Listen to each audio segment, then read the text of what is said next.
Today, we're digging into some really fascinating research that has uncovered a kind of hidden switch in the brain. It's a switch that addiction can flip, and when it does, it completely rewires how we respond to stress.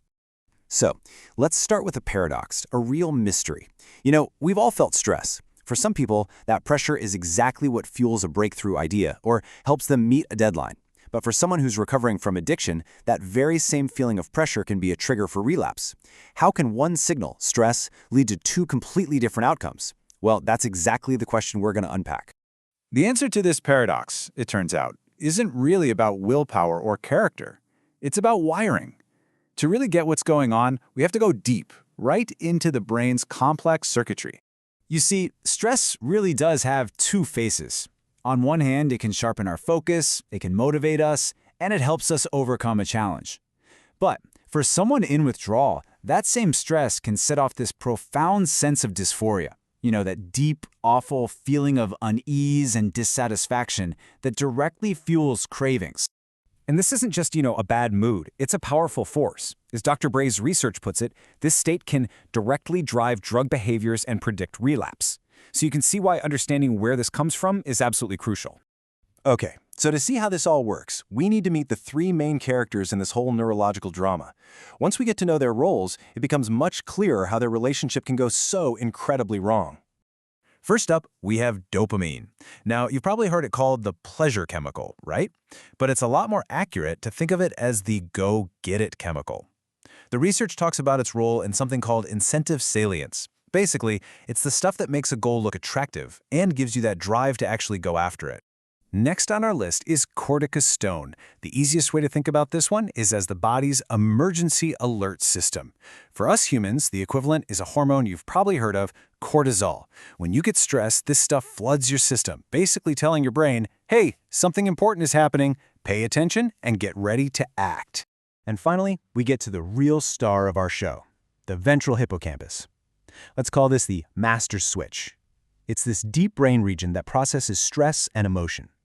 And it sits in the perfect spot to control the release of our go-get-it chemical, dopamine. It's the critical link between the stress alert and the motivation to do something about it. All right, so we've met our cast of characters. Now let's watch how the story plays out in a healthy brain, one that hasn't been rewired by addiction. This is how things are supposed to work. In a normal, healthy response, it's this perfect chain reaction. A stressful event happens, right? And boom, the emergency alert hormone is released. It travels to the master switch, that ventral hippocampus, which gets the message and flips on the go-get-it signal. And what's the result? A productive, helpful surge in dopamine. And what does that actually look like? Well, stress increases dopamine. It goes up. That's literally the brain converting pressure into focus into the motivation you need to tackle a problem. It's a beautiful, adaptive system when it's working correctly. But this is where everything changes. This is the core of Dr. Bray's discovery. Repeated drug use doesn't just damage this circuit, it hijacks it. The entire system gets rewired to work completely in reverse. Okay, now look what happens in a brain that's been rewired by addiction. You have the same stressful event. The same emergency alert hormone is released. It signals the very same master switch. But now that switch is wired backwards. Instead of boosting dopamine, it sends the command to shut it down. This is that complete 180-degree flip in action. The exact same stress signal that once gave you a motivational boost now causes your dopamine levels to plummet. The whole machine is now working against you. And this isn't just some abstract chemical change. It's a devastating experience.